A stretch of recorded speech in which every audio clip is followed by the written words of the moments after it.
রাজধানীর বিভিন্ন পেট্রোল পাম্পে আজ বৃহস্পতিবারেও মিলছে না পর্যাপ্ত জ্বালানি তেল। সকাল থেকে রাজধানী মতিঝিল, বিজয় সরণি, পরিবাগ, মোগদাসহ বেশ কয়েকটি পাম্পের সামনে মোটরসাইকেল ও ব্যক্তিগত গাড়ির দীর্ঘ সারি দেখা গেছে। রাজধানী ঢাকার মুগদা বিশ্বরোড সংলগ্ন শান্ত ফিলিং স্টেশন কর্তৃপক্ষকে দেখা গিয়েছে যানজট নিরসনে পাম্পের স্টাফদের হ্যান্ড মাইক দিয়ে যানবাহনের বিশৃঙ্খলা নিয়ন্ত্রণ করছে। একটা বিশ্বরোড সংলগ্ন এই পাম্পটি খুবই ব্যস্ততম একটি পাম্প। রাস্তার পাশে সুপ্রশস্ত জায়গার উপর হওয়ার কারণে প্রচুর যানবাহনকে তেল ও গ্যাস দিয়ে সেবা দিয়ে যাচ্ছে। কিন্তু বর্তমান প্রেক্ষাপটে তাদেরও হিমশিম খেতে হচ্ছে দীর্ঘ পরিবহনের লাইনের কারণে। খোঁজ নিয়ে দেখা গেছে কিছু পাম্পে জ্বালানি সরবরাহ বহাল থাকলেও দীর্ঘ লাইনে দাঁড়াতে হচ্ছে গ্রাহকদের।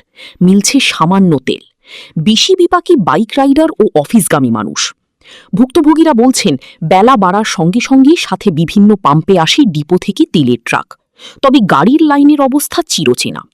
রাজধানীর বেশ কিছু স্থানে পাম্পে অপেক্ষমান যানবাহনের কারণেই সৃষ্টি হয়েছে যানজট।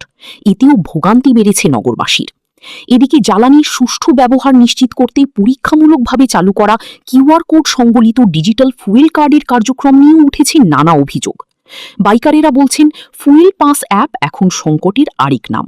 দ্রুত সংকট নিরসনে কার্যকরী পদক্ষেপ প্রয়োজন। গত 12 এপ্রিল থেকে মোটরসাইকেল চালকদের জন্য ফুয়েল পাস অ্যাপ ব্যবস্থা চালু করে রাজধানীর 7টি ফিলিং স্টেশন। ওই পাম্পগুলোতে তেল পেতে ফুয়েল পাস ব্যবহার বাধ্যতামূলক করা হয়েছে।